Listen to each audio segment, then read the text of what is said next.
6 o'clock, so I'll call the meeting of the Park and Rec Board to call it to order. Any public input? Doesn't look like it. No delegations? Any additions or deletions to the agenda?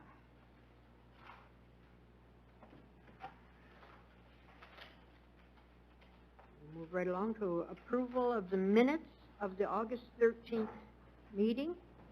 Any questions, comments?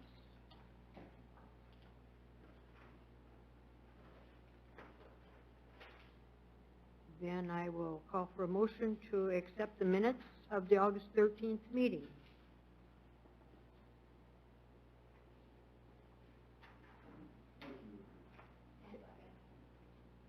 Any other comments, questions?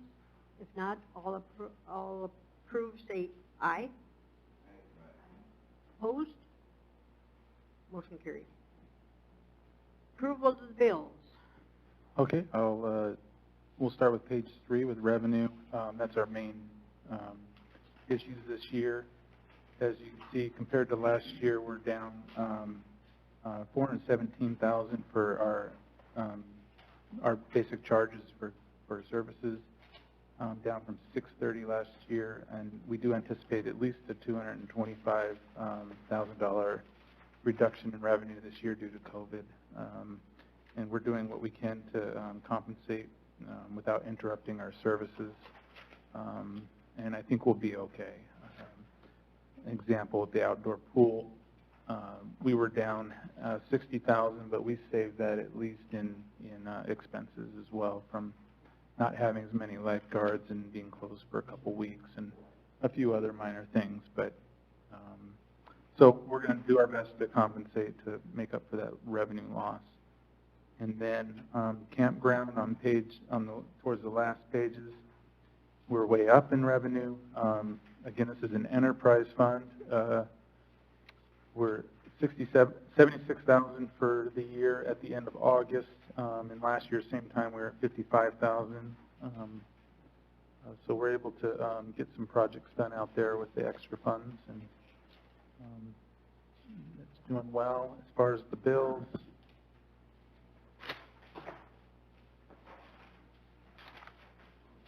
page 21,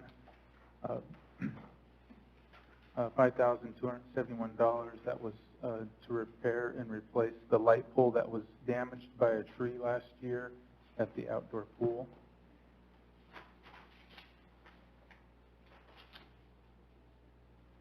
Page 24B, refund of $3,600 for the Mitchell Skating and Hockey Association for our early closure. They paid up front, so we had to give them a refund for hours that they paid.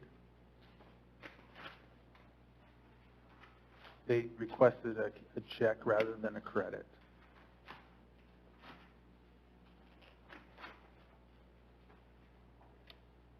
And then page 30, just professional services with the MSH. That's for the design work for the roof construction that's currently going on.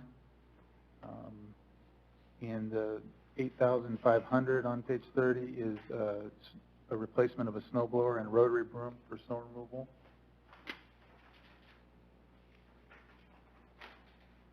Page 34, a $4,000 expense, $3,900 for repairing the lights at the day camp basketball court, and then we also added lights for the new volleyball court. I think that would cover most of everything else is self-explanatory.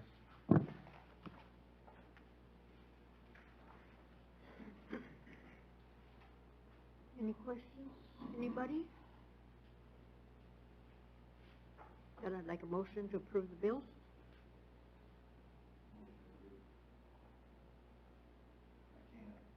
Oh, okay. Okay, thank you. All in favor, say aye. Opposed? Okay.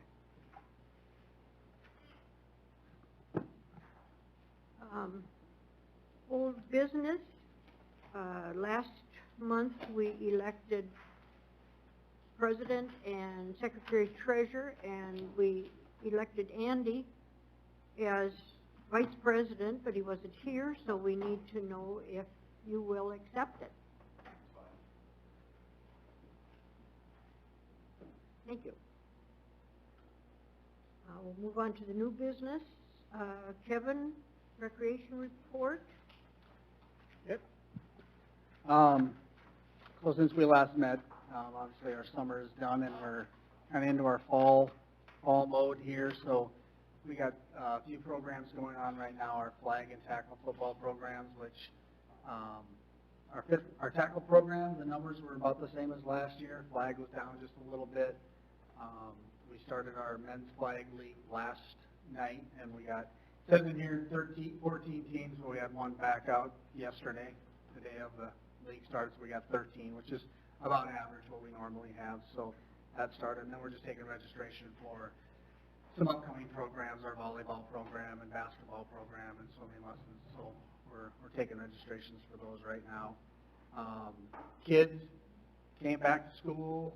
That's going pretty well so far. We sat down and talked with them and kind of went over the rules like we always do, but just kind of made mention that we want to keep them moving a little bit more versus just sitting in the lobbies in big groups. And, you know, we kind of say no more than 4 in a group. They kind of spread out a little bit. And they've been good about it. They've been going outside, going in the gym, a lot more than swimming, which is a good thing. We're trying to get them in the pool a little bit more. So hopefully that stays like that, especially when it gets colder and they can't go outside, you know, then they're going to want to just all kind of be in a group, but we're going to try and make sure that they don't do that as much as possible. So we've been averaging with our after-school program anywhere from 70 to 80 kids after school. So, you know, they've been doing a good job. They've been spreading out, so it doesn't seem like it's that many. So that's been a good thing. So preschool, same thing. We started up preschool, and our numbers are good in that.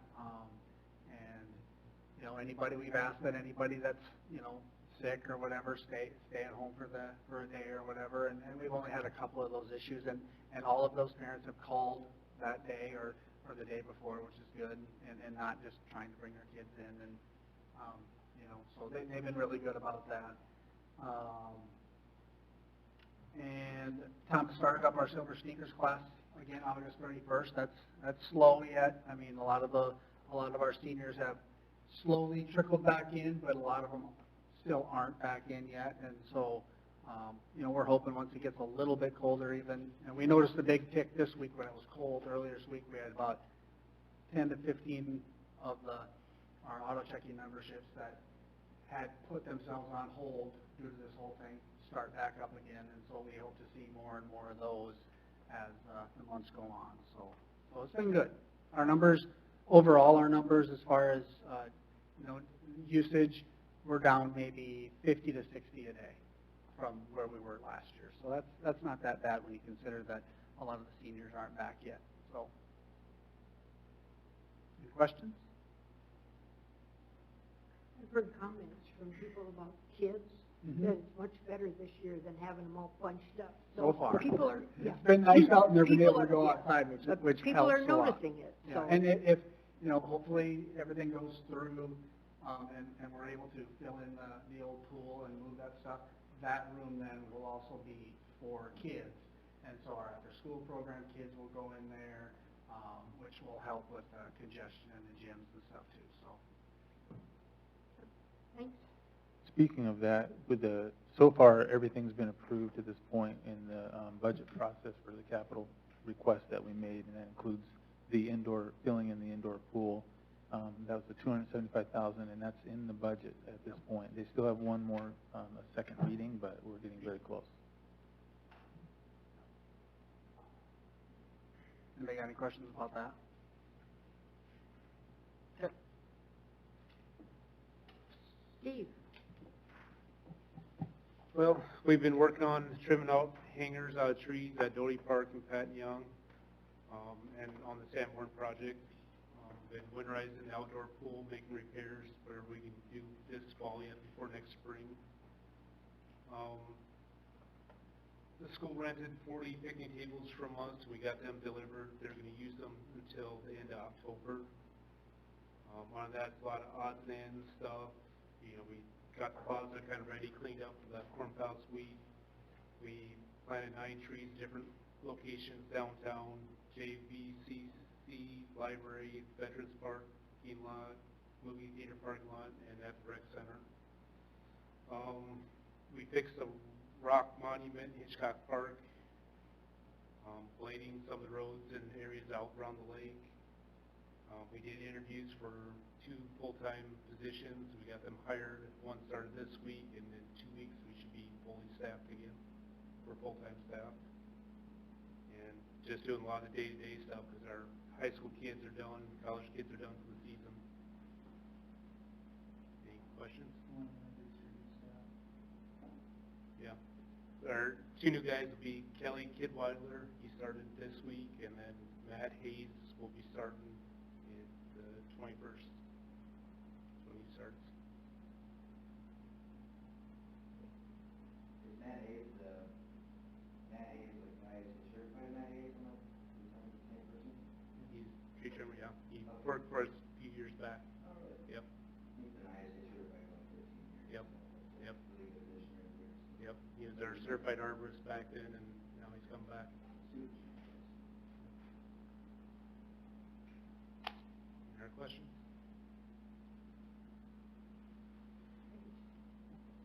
Go, Steve. And Jeremy. Like Kevin said, we're winding down on all of our summer stuff.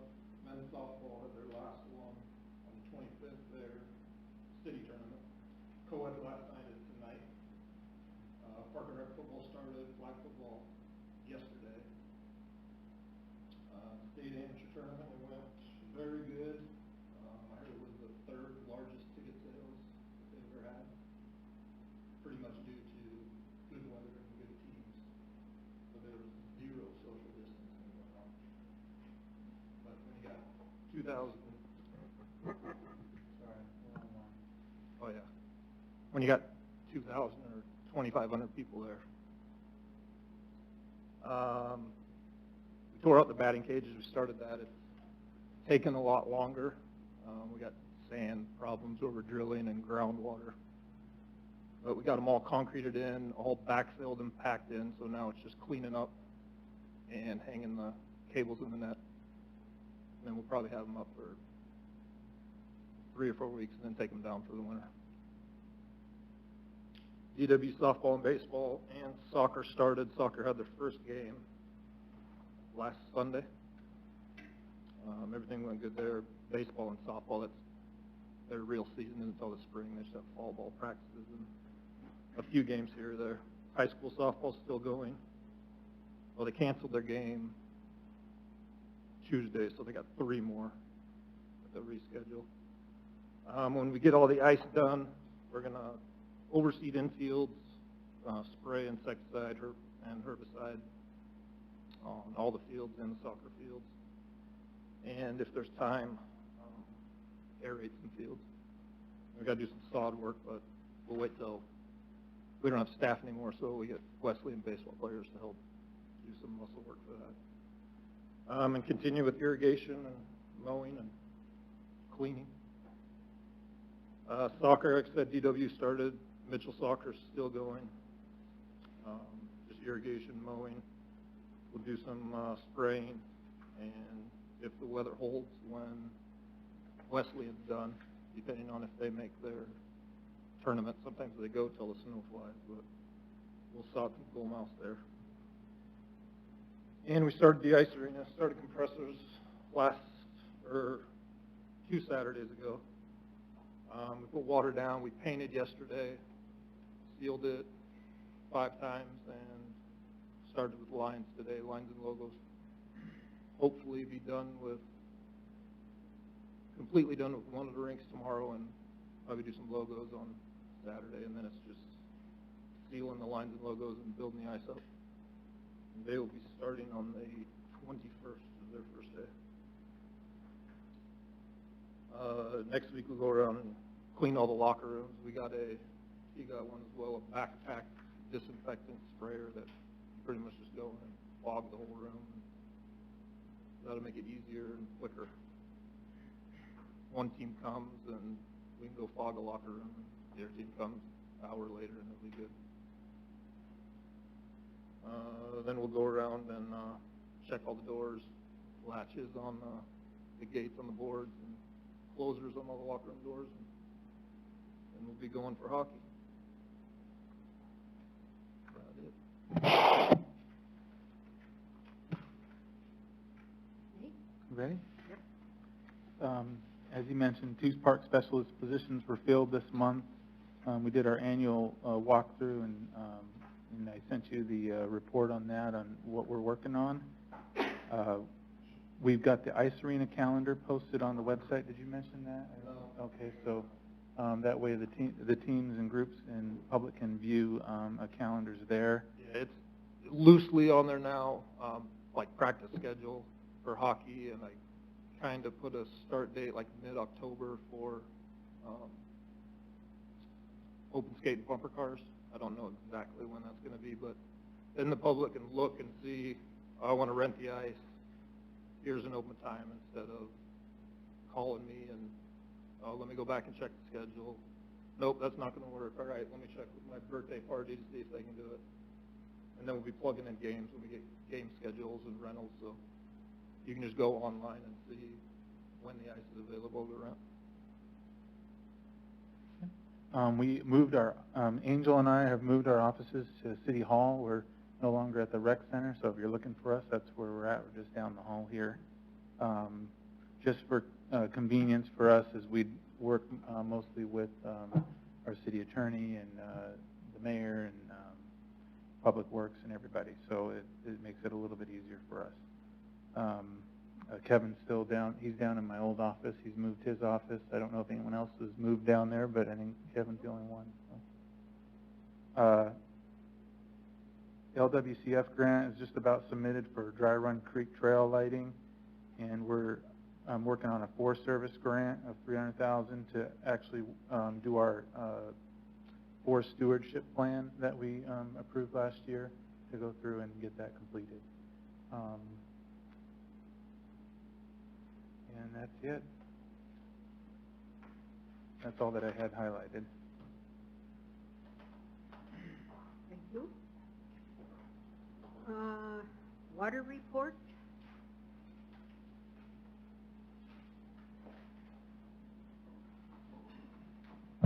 Okay. If you look at the phosphorus, you can see that our in-lake phosphorus, or our center lake phosphorus, increased as the rain decreased this month, and the wetland or upstream of lake, it actually dropped as the rain dropped. So that's what we expect, as we do know we have in-lake phosphorus, and that increases as the water inflowing decreases. I have anything. We've got the rainfall amounts there, that a month-to-month rainfall, so you can see where we're at there. On the second page, microcisterns. This week we also failed, so we're the 5 out of the last 6 weeks we've been on a watch level at Lake Mitchell, and the cylinder Smopson's still doing good, and so we may discontinue that testing. That was a test run at it, and we've been doing it for a year, and we haven't seen anything that would be concerning there. But we'll talk about that at a later date.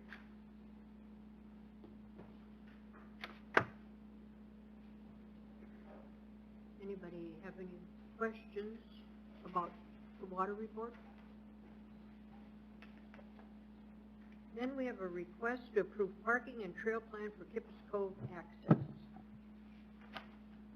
Okay, if you look at the, I don't know if it's a blue or a purple line, that would be a drive. That's the current driveway goes from along the blue line and then along the green line. Along the green line, there's some pretty large ruts. You can't get a normal vehicle in there. It's mostly for four-wheel drive, and I'm asking the board to just go ahead and abandon that and close it and open it up for mountain bikes, so you could go down the purple line to the parking area, and this is not 100% to scale, but that's the area that we would put the parking area.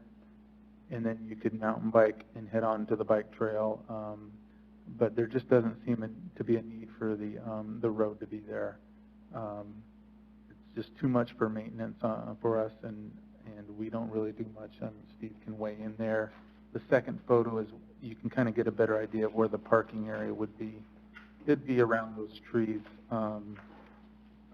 Probably a circular parking area. Would probably leave some of the trees in the middle, and just close off that road. That's the request.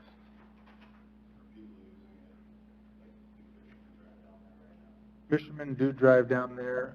They'd still be able to drive down to the water, but they'd have to park at the parking area.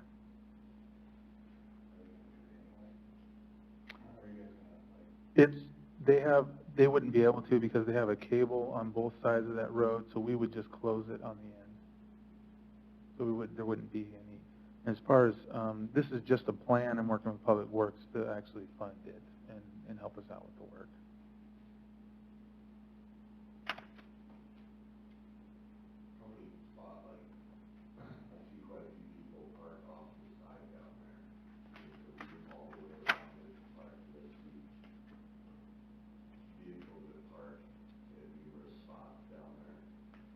Yeah, there's two. One on, I don't know what you want to call that area, but in that U shape on the green there, at the bottom near the water, they'll pull right up there, and then the other place they'll pull is right where the parking area would be. And we just want to eliminate the one,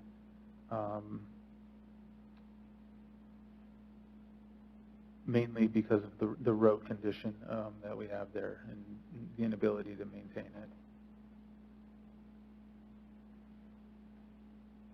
If we keep the whole road, then us as a Parks Department would have to use funds to keep maintaining it. So I want something that's more accessible for all vehicles, and nobody would get stuck in there or be able to tear it up when it's raining. But if we gravel the whole road, we would have to continue to maintain the whole road. And the trail road was never put in by the city. It's just people out there mudding with their trucks and stuff like that, and people started using it for fishing, and it's kind of kept growing and growing, and there's no gravel at all on that trail at all. To make it usable would cost. We tried to blade it a little bit, but the ruts are so bad, there's not enough material to move around out there without hauling a bunch in. It's just the cost to maintain it, it would be too high for us in our budget that we have. I mean, it's better for us to close it. We could keep it the way it is, but I don't know. I think we would need to then sign it and let people know that it's for four-wheel drive only, or and that kind of stuff. But it also would help us keep the erosion down in that area, because as people tear it up and it rains, it just goes right into the lake. And yeah.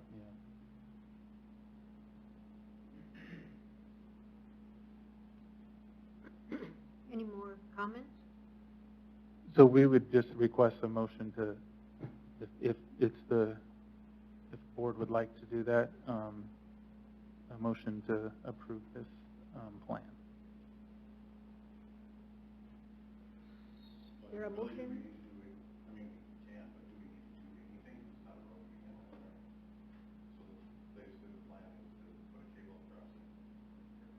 Yep, generally if we think that we could get a complaint, it's better that the board approves it.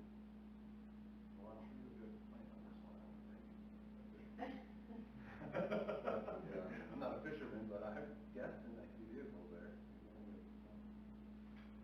So the road, the green road would be closed. The green road would be closed, but it'd still be available for mountain bikers. Yeah. So you could still But park cars, there pickups. and head out on the trails.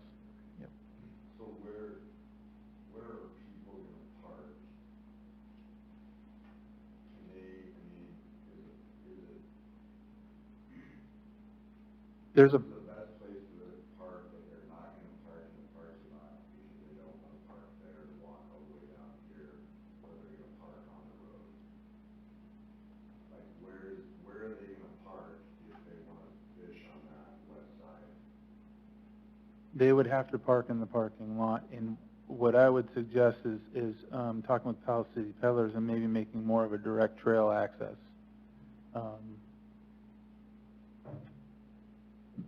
Currently, that it kind of goes uphill and then comes back down, but you could run a trail direct over to it.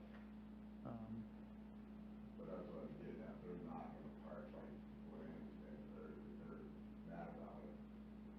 They're not gonna park in the parking lot. Where are they gonna park?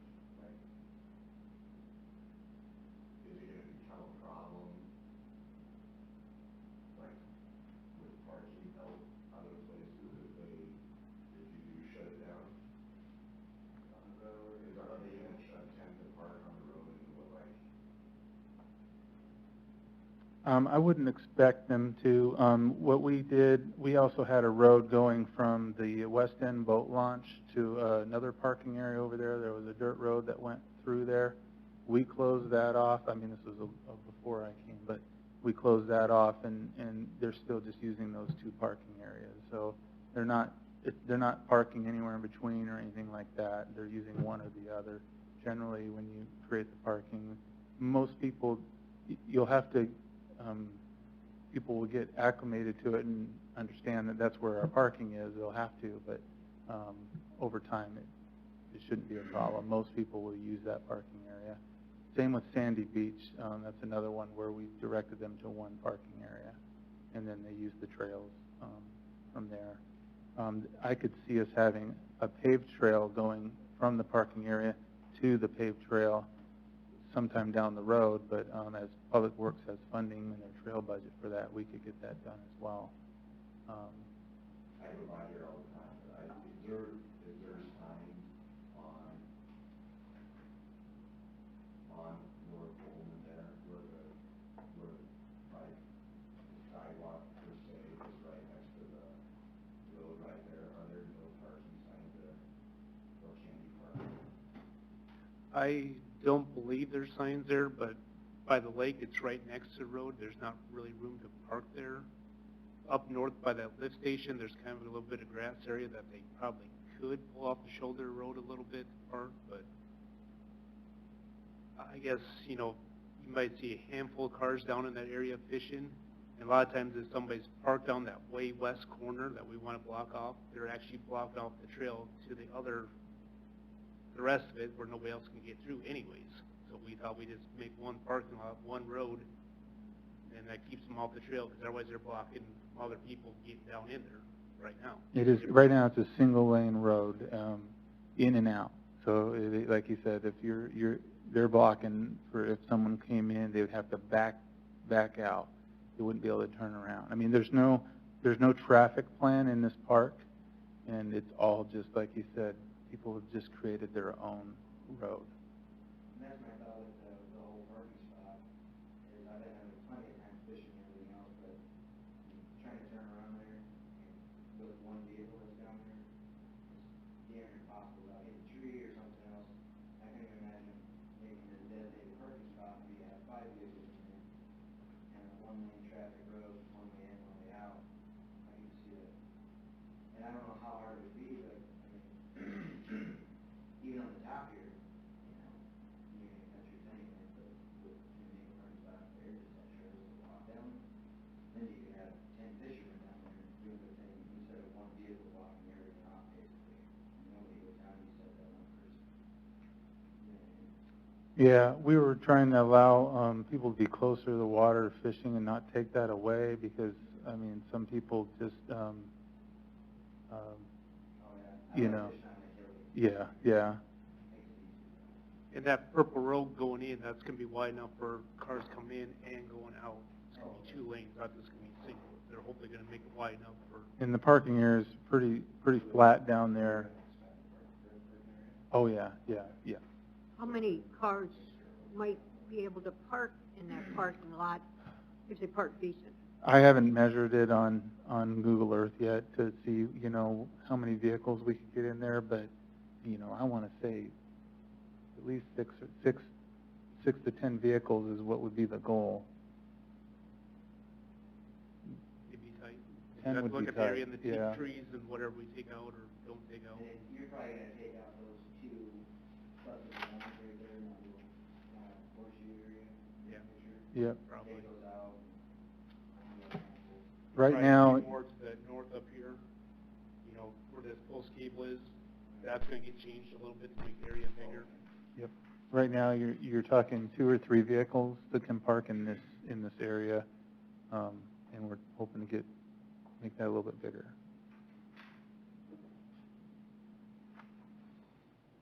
I guess I'm on board as long as there's no parking down there, you know what I mean? And it's like any other park then, you can't just go drive through, passing on. I mean, you can't. I mean, if there's enough area to park down there, then.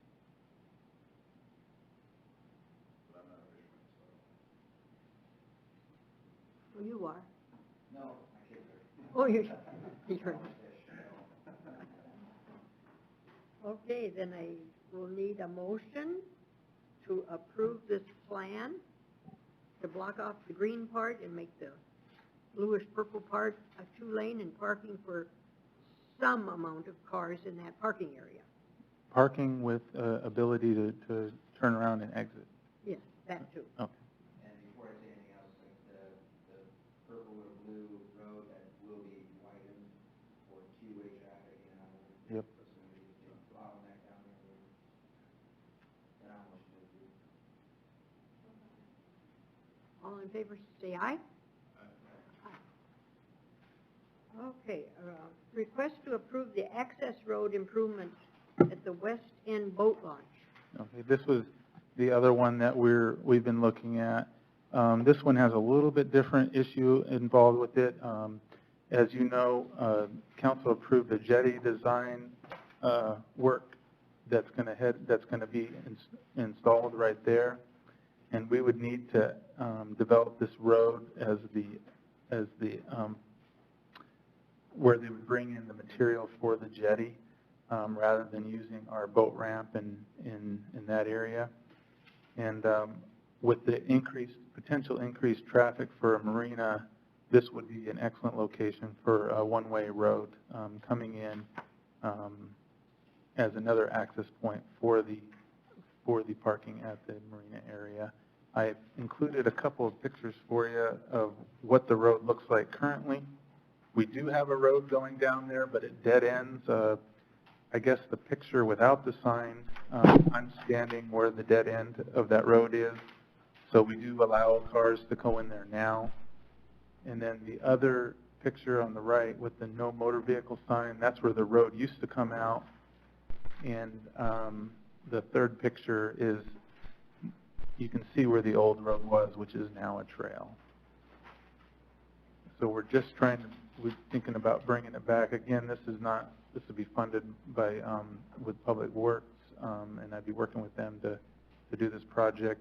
But this would also help us with building our jetty. So is this taking the exact path that the current, like, washed out road is currently? That's correct. So basically it doesn't affect the trails that are out there, except for. No, it just, that part of that trail would actually, you can see the trail. It's kind of a little bit further north. You can see that little line on that map. You can see where the trail is. Yeah. And then the other trail actually uses the current road. So that would just stay. And it actually comes out at a different location. It's kind of, you can't see it because it's in the trees. Trail down there now, is it below that or above it? Above it, I mean, it's south of it. There's one above it and one right where the road is. It's right where that little teeter totter and that little, right? That's correct. Yep, yep. And it comes out about right here to the parking lot.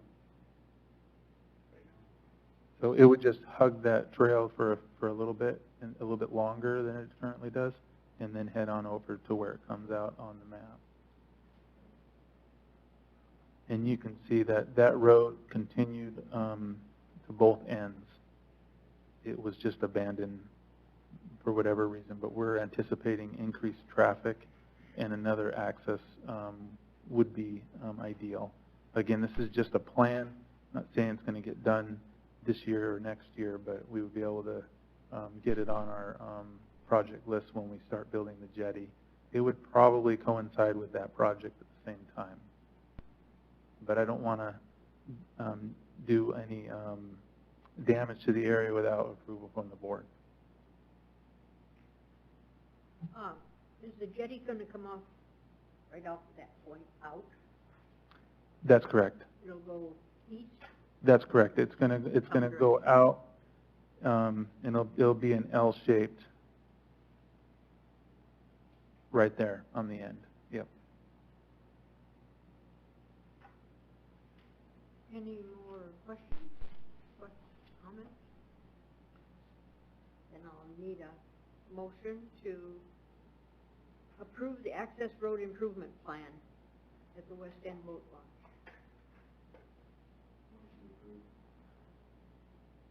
Second? All in favor, say aye. Aye. Opposed? Passed. Okay, Last so far is the request to remove the outbuilding for Camp Aurora. Okay, I'll kind of let Steve talk about these buildings. None of these are used. They're all at Camp Arroyo. Some of them are old cabins, some are storage, and one's an old shower house. And I'll let you, Steve, if you want to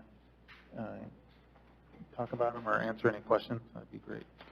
Yeah, ever since the city acquired the property back, we've had it, used it, but these buildings, they don't get used at all for nothing. We don't store nothing in them.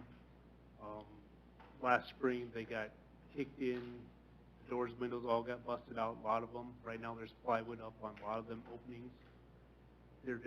They were painted, they're about due to be painted again, but the shingles are bad, the lumber's wood on them's getting rotten.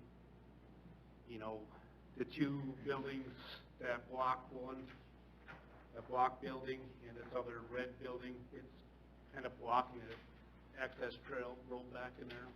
And I can't get bigger equipment back there. We got one big tree down that's kind of across the trail right now. It would help me to get equipment in there to do tree work later on. We're just, instead of sticking a lot of money into these buildings for not being used for nothing, we figured it'd be time just to get rid of them.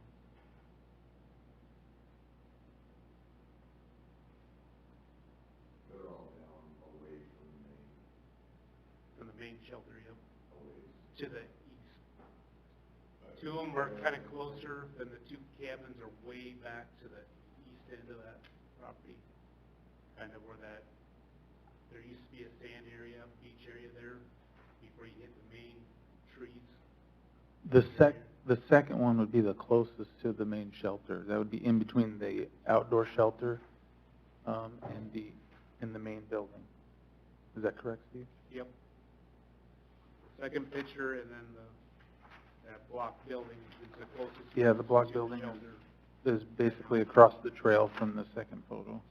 When's that kind of building used?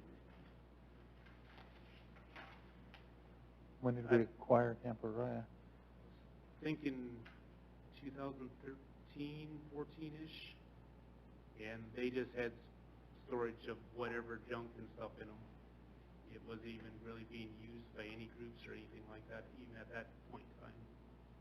The one building closest to the shelter, that other maroon, red-looking building, it's got an old well in there. That's what fed that house and the shelter before we put city water to it. So we just eliminated that well. But other than that, they don't get used for nothing. Do you have plans for that area after those buildings are gone, or Just seed it back to grass. Camp Aurora open? Yep. Yep, just seed it back to grass, take out the foundation, stuff like that, just seed it, put some more trees there in them areas, something. Anything you use to make money? Yeah. All motion. Second. All in favor, say aye. They are passed. Anything else anybody wants to talk about? It'll be up to the board if they have anything, and if, anytime you have any questions or requests, my email, you can contact me or contact Angel anytime If you want something on the agenda, we could work on that too, and I can work on that with you. I know everyone's, pretty well new. It's getting, we may have to talk some more about our master plan and some other things, but those are also on our website, and we can get you a copy if you need that. And so that'll kind of fill you in on what we've discussed in the past. But Angel has all of our history, so anything that you want to know why decisions were made or where we're at with things, she can get you the minutes and get you any information that you need on any topic that went through the park board. So, if there's any questions other than that, that's it. Okay, next meeting date should be, I think, October 8th. I'm asking if we could make it on the 15th. I'm hoping to get out of here on a road trip that week, so, but I would be back, so it would just be the following Thursday, if it's okay. I'll be on the 8th actually too. Oh, good. Anybody against 15th? I don't know if the playoffs will work. The high school playoffs, Mhm. I work at 15, I don't know if that's a day, or is it a day, I don't know. So I might not be for that.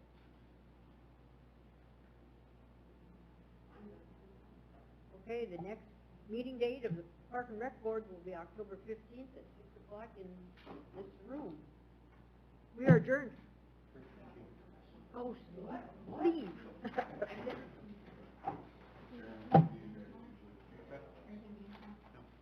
Leave right now.